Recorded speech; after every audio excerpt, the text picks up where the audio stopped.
Picture this. You wake up feeling fantastic. You've got a morning yoga session to look forward to, followed by a day of crushing your goals. You're on a mission to make healthy choices and feel great. So when it comes to breakfast, you know what to do. You grab the steel cut or rolled oats, pour boiling water over them, maybe add some nuts and seeds, and voila, a nutritious, fiber-rich meal that will keep you full and energized throughout the day. Well, not so fast. You've probably heard that oatmeal is one of the healthiest foods on the planet, right? It's on every superfood list, praised by doctors, influencers, and even your grandmother. But what if I told you that you might be sabotaging your health every morning, thinking you're doing everything right? Today, we're exposing the most common and dangerous mistakes people make when preparing oatmeal. Some of these mistakes affect your blood sugar, metabolism, and even your lifespan. So stick around until the end, because the final mistake is the most shocking of all, and hardly anyone talks about it. Mistake number 1, cooking your oats in water. When you cook your oats in water, you're essentially creating a paste that can spike your blood sugar levels and cause insulin resistance. This is because when oats are ground into flour and heated, they form a sticky substance called dextrin, which gets quickly absorbed into your bloodstream. Instead, try cooking your oats in coconut milk or almond milk, which will provide you with healthy fats that slow down the absorption of sugar. Mistake number 2, overcooking your oats. When you overcook your oats, you're increasing the glycemic index, GI, and making them more likely to raise your blood sugar levels. To prevent this, cook your oats according to the package instructions and avoid cooking them for longer than 5 minutes. Mistake number 3, adding too much sugar. Let's face it, sweetening our food is an easy way to make it taste better.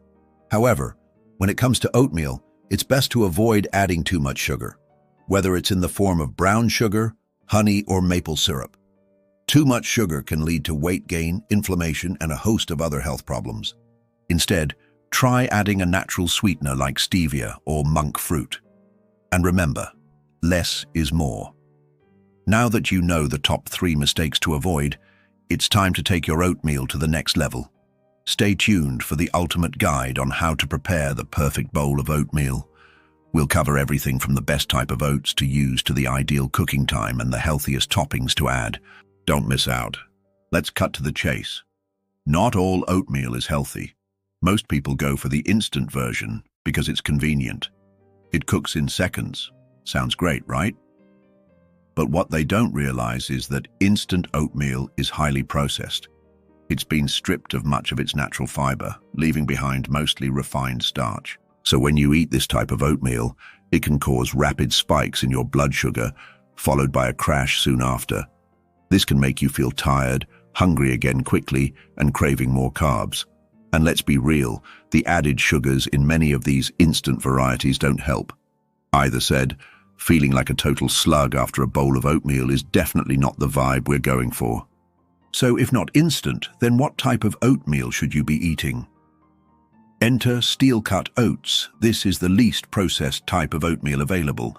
It's made by cutting steel, hence the name, the outer layer of the oat grain, leaving you with a nutty, chewy texture that's a bit more resilient to digestion than the quicker cooking and more refined instant oats.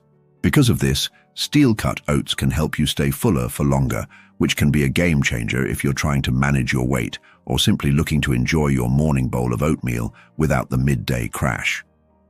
Plus, they have a lower glycemic index, which means they have a slower and more gradual impact on your blood sugar levels compared to the refined carbohydrates found in instant oatmeal.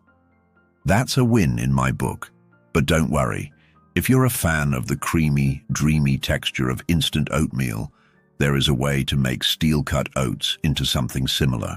Just soak them overnight in a mixture of milk and water, or use a blender while the oats are still hot to achieve that perfect creamy consistency. We'll talk more about steel-cut versus instant oatmeal in part 2. In the meantime, drop a comment below and let me know your go-to type of oatmeal. I'm curious to see which camp you're in. Is it Team Instant, Team Steel Cut, or maybe you have another type that you prefer? Share your thoughts, I can't wait to read them. I'm going to share with you another common mistake that I see people do when it comes to their sweeteners, especially when they're trying to get off of sugar, trying to be healthy, trying to do the right thing. But they just simply don't know. So in part 2 of this series, The Hidden Dangers of Sweeteners, I want to talk about when we add too much sweetener to our food. Now, the most common place that I see this happening is with oatmeal. People will take their oats, which already has a certain amount of sugar in it, and then they'll add more sugar. And so I wanted to create this video to really shed some light on how much sugar you should be adding to your food. And let's make it really simple, okay? Let's just stick with oatmeal, because that's the most common thing that I see happening. So in one serving of oatmeal, which is about 3-4 cups, there is already 6 grams of sugar. Okay? So if we were going to add more sugar to that, we'd have to ask ourselves, why are we adding more sugar to something that already has sugar in it? Well, most people don't even realize that there's sugar in the oatmeal. So when they go to add the sweetener, they're adding it to enhance the flavor, right? Because they don't realize that the sugar in the oatmeal isn't really enhancing the flavor that much. Now, what type of sugars are people adding to their oatmeal? Well, most commonly, it's going to be white sugar, right? That's the most common thing. But then we also have people adding store-bought honey. And in 1 tablespoon of honey, there is 17 grams of sugar. Then we have maple syrup, 13 grams of sugar per tablespoon. And then we have agave syrup, which is one of the worst ones, 19 grams of sugar per tablespoon. Now, I'm not even going to get into the artificial stuff, right, like the Splenda and the Equal and the Stevia, because those have other problems associated with them. But for the purpose of this video, let's just stick with the natural sweeteners. So you have to ask yourself, why am I adding sweetener to my oatmeal? If you're adding honey to your oatmeal because you like the flavor of honey, then just use the actual honey. Don't turn it into a health food by adding it to your oatmeal. If you want to have a little bit of sweetness in your life, in your oatmeal, use the actual sweetener. Don't try to disguise it or turn it into something healthy. Because when you start doing that, you start tricking your mind, you start tricking your body, and you're not being honest about what you're putting into your body. And at the end of the day, it's the little things that we do consistently that are going to either make us feel great or not so great. So in part 1 of this series, we talked about how the 3 main sweeteners, honey, maple syrup, and agave nectar, are extremely high in calories, especially when compared to the amount of nutrients that they provide. And so it should come as no surprise that the next most common way that people inadvertently add excessive amounts of sugar into their diet is by adding one of those 3 sweeteners to their oatmeal. And when you think about it, it makes perfect sense, because what is oatmeal? It's a grain. And grains, as I explained in a previous video, are basically just glorified sugars. And so it only makes sense that we would want to cover up the flavor of that sugar with some other tasty flavor, like chocolate or fruit or honey or maple syrup or agave nectar. But the problem is that these sweeteners are already loaded with excessive amounts of sugar. And so by adding them to our oatmeal, we're just adding insult to injury. We're taking this already high sugar food and we're covering it up with even more sugar. Now, I'm not saying that oatmeal is a bad food or that you should never eat it. All I'm saying is that if you're going to take the time to prepare this meal, you might as well do it properly. And properly means not adding any extra sweeteners to it at all. Yes, even white sugar. I know.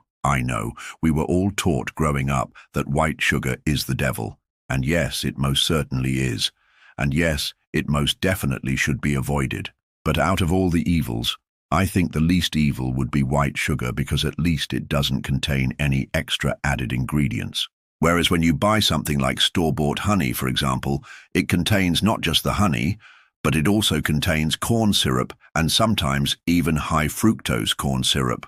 Or you have maple syrup or agave syrup. These are already high in calories and high in sugar, and they don't really provide any additional nutrients to the dish. They're just empty calories. Some people try to get around this by using artificial, healthy sweeteners like stevia or monk fruit or erythritol. But I have to tell you, the research on these artificial sweeteners is quite concerning. I mean, some of these companies are literally getting away with murder. I mean, how can a food product that is essentially pure poison be labeled as healthy? It's absolutely absurd, and yet that's the state of the food industry today. I'm about to share with you part 3 of a very important concept that most people don't understand. Now, in part 1, we talked about why eating oatmeal alone isn't enough. In part 2, we showed you what happens when you add fruit to your oatmeal. And now in part 3, we're going to talk about what happens when you add healthy fats and protein to your oatmeal. First, let me say this. Yes, oatmeal has fiber. Yes, it has some minerals. But it's missing 2 key components that you need to keep you full and energized throughout the day. It's lacking good fats and enough protein, which means when you eat it by itself, you're going to get hungry again an hour or 2 later. Your body is gonna burn through the energy really fast, and the glycemic response is gonna shoot up, meaning a lot of sugar in your blood, which can lead to fat gain and also can make you feel sluggish. So here's what you should do instead. Oatmeal is a great complex carbohydrate source of energy. So if you pair it with protein and healthy fats, you're going to have a balanced meal that will keep you full for much longer, and it will stabilize your blood sugar. Now this is key. Understand the importance of pairing oatmeal with protein and healthy fats. Here are some quick examples. You can take a scoop of chia seeds or flax seeds and mix it into your oatmeal. You can add a tablespoon of natural peanut butter, which happens to be a really good protein source as well. Or you can add walnuts or almonds. If you're looking for a quick snack, you can take a protein powder, either whey protein or casein protein powder, mix it into your oatmeal, or you can even add an extra egg. Now, all these examples are great because they add healthy fats and protein to your oatmeal. It's very easy to do, and it will make a huge difference in how you feel throughout the day. So remember, oatmeal alone isn't enough. Add some healthy fats and protein, and you will be much more successful in your fitness goals. Welcome to the 4th episode of our series where we uncover the worst foods that destroy your metabolism. I'm a certified nutrition specialist and a metabolic health coach. Let's dive right in. Ooh, do you pour milk into your oats? That's fine. But do you know what kind of milk you're using? Many plant-based milks like almond or oat milk contain hidden sugars, refined oils, and chemical additives. Did you know that? Most commercial milk alternatives are highly processed. They come with a long list of ingredients that are hard to pronounce, let alone digest. For example, some popular oat milks contain more than 10 grams of sugar per serving. That's as much as a candy bar. And a recent study found that consuming a lot of added sugar, especially from sources like oat milk, can increase your risk of developing metabolic disorders like diabetes and obesity. Also, many plant milks are made with refined oils like canola or soy oil, which have been linked to inflammation and other health issues. Now, I'm not saying to avoid all plant milks. There are some unsweetened, minimal ingredient versions that can be a good choice.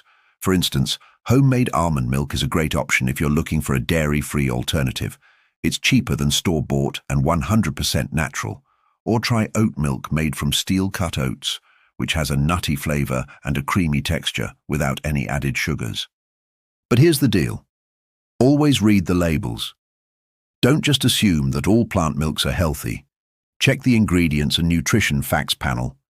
If it has more than 3 ingredients or added sugars, it's best to steer clear. So next time you're at the grocery store, take a closer look at the milk aisle. You might be surprised by what you find. And remember, you can make your own plant milk at home for a cheaper, healthier alternative to commercial brands. Part 5. The Healthy Illusion. This might be the most dangerous mistake of all, believing that oatmeal is always healthy, no matter how you prepare it.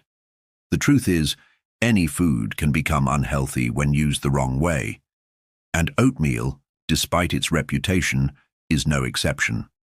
A bowl of oats with sugar, sweetened dried fruits, flavored milk, and 0 protein or fat is basically a dessert disguised as breakfast.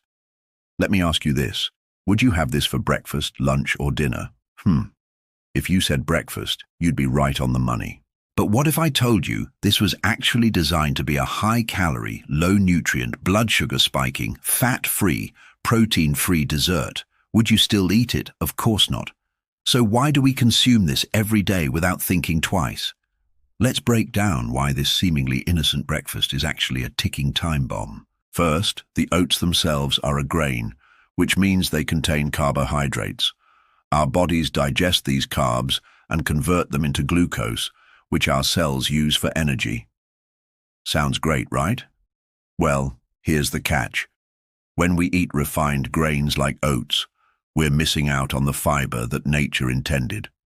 Fiber is like a sponge that slows down the absorption of sugar into our bloodstream. Without it, our bodies quickly turn the carb into glucose, causing blood sugar spikes. Now let's talk about the toppings. Sugar is sugar, plain and simple. Adding more of it to your oatmeal does nothing but increase the glycemic index, meaning it will raise your blood sugar levels even further. Next, we have the sweetened dried fruits. These might sound like a healthy choice, but they're loaded with added sugars.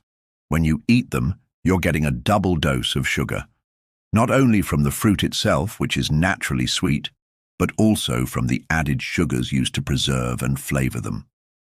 And then there's the flavored milk. Oh, so convenient and tasty. But did you know that many of these milks contain more than one type of sugar? They not only spike your blood sugar, but also provide empty calories without much nutritional value. So what's the solution? It's simple. Make your own oatmeal. Choose whole grain oats and cook them in water or milk. Add natural sweeteners like fruit or a small amount of honey. And for extra protein and healthy fats, mix in some nuts or seeds. That way you can enjoy your oatmeal without the guilt and the blood sugar spike. Remember, knowledge is power. By understanding how food affects our bodies, we can make informed choices and avoid the hidden dangers lurking in our daily meals. So before you dig into your next bowl of oatmeal, think about what's really in it. You might be surprised. So after watching this video, there's a really good chance that you now know some pretty big oatmeal mistakes that you might have been making. So now what? How do you start eating oatmeal in a way that's going to actually support your health? Well, that's exactly what we're talking about today. We're going to talk about 5 things that you need to know. 5 tips, 5 guidelines to help you see oatmeal in a brand new light. And by the end of this video, you'll have no doubt that oatmeal can absolutely be a powerful ally for your health. But like anything else, only if you use it wisely. Tip number 1 is to choose less processed oats. So when you go to the grocery store, chances are you're going to see a whole bunch of different types of oats and they're all going to say that they're healthy and great for you. So how do you pick between them? Well, the general rule of thumb is to try to buy the least processed version of oat that you can find. So typically your best bet is either going to be rolled oats or steel-cut oats. Rolled oats are the most common and the most affordable, and they're made from the grain that's processed by basically rolling it into flakes. Steel-cut oats, however, are made from chopped steel blades, hence the name, and they take a little bit longer to cook because they haven't been processed quite as much. Other than that, though, they're very similar. And generally speaking, just buying the kind that comes in a plain bag without any added ingredients is the safest bet. In addition to that, you may also notice a difference in texture. So steel-cut oats tend to have a bit more of a chewy texture compared to the creamier texture of rolled oats. And personally, I prefer steel-cut, but honestly, you can't go wrong with either. What you don't want to do is get the instant kind, because that has been ultra-processed. It has synthetically produced flavors and colors, and it's definitely not going to provide you with the same nutrients. Tip number 2 is to add protein and healthy fats. So one thing that you may have noticed about oats already is that they're very filling, which is awesome, especially if you're trying to lose weight or manage your blood sugar. But it's also possible to make them even more filling by adding 2 important things: protein and healthy fat. Protein slows down digestion and promotes fullness for longer. And some of my favorite ways to add protein include Greek yogurt, nuts and seeds, nut butter, and protein powder. Healthy fats have a similar effect in promoting fullness. Plus, they help your body absorb certain nutrients, particularly fat-soluble nutrients like vitamin A, D, E, and K. Some of my favorite healthy fats to add include avocado, chia seeds, flax seeds, hemp seeds, and extra virgin olive oil. And the best part is that most of these also provide fiber, which will further enhance the blood sugar benefits of oatmeal. Tip number 3 is to avoid sweeteners and hidden sugars. Now you probably already know that you should avoid the flavored packets that come with your instant oatmeal, but did you know that many other seemingly healthy options are loaded with sugar too? For example, some popular brands of rolled oats contain brown sugar, maple syrup, agave nectar, or fruit juice. And although they might taste delicious, they're not very healthy. The reason why added sugar is a problem is because it causes blood sugar spikes, cravings for more food, inflammation, weight gain, and a whole host of other issues. Even worse, many people don't realize that they're consuming added sugar because they drink their calories in the form of coffee drinks or juice or soda or sports drinks. So it's really important to read labels and count your carbs if you're trying to manage your blood sugar. As far as the amount of sugar that you should consume, I recommend that you keep it under 20 grams per day, or at least under 40 if you're trying to lose weight or improve your metabolic health. Now, the easiest way to limit added sugar is simply to stick to plain oats and sweeten them naturally with something like berries or a sugar-free flavored syrup. Or if you want to add flavor without the sugar, you can use extracts like vanilla, almond, or lemon. Tip number 4 is to read ingredient labels. Now, we've already talked about reading labels to avoid added sugars, but it's also important to check the first ingredient. If the first ingredient is something other than oats, then that means that that product is not primarily made out of oats. It has been heavily processed, and it contains other grains or starches that may not be as healthy. So look for products that list oats as the only ingredient. Now, even if the first ingredient is oats, you still want to read the rest of the label, because some manufacturers add things like synthetically produced canola oil or other unhealthy ingredients. So if you're buying oats in bulk, this is much harder to avoid. So it's very important that you trust the brand that you're buying from. Tip number 5 is to use real whole foods. This is probably the most important tip of all, because it ties everything together. If you want to make oatmeal truly healthy, you need to combine it with other real, unprocessed whole foods, especially when you're making a meal. Adding vegetables increases the fiber, vitamins, minerals, and antioxidants, and adding a source of lean protein helps you feel full and satisfied while also providing amino acids that are needed for hormone production, tissue repair, immune function, and so much more. And don't forget about the power of healthy fats, which can be added in the form of an avocado, nuts, seeds, or extra virgin olive oil. Not only do these fats promote fullness and nutrient absorption, but they also provide essential fatty acids that are anti-inflammatory and can actually reduce your risk of developing chronic diseases. So overall, the key is to focus on simple, whole food ingredients that come from nature, just like our ancestors used to eat. Don't worry about fancy gadgets or expensive supplements or complicated recipes. Just stick with the basics, and you'll be amazed at how delicious and nutritious your meals can be. I hope these 5 tips are helpful for you. And remember, it's not about eating less, it's about eating smarter. So with that said, you guys are amazing. Thank you so much for watching, and I'll see you in the next video. Hey, before you go, if you're benefiting from any of my content, I would love to hear about your success story. Please share it in the link down below.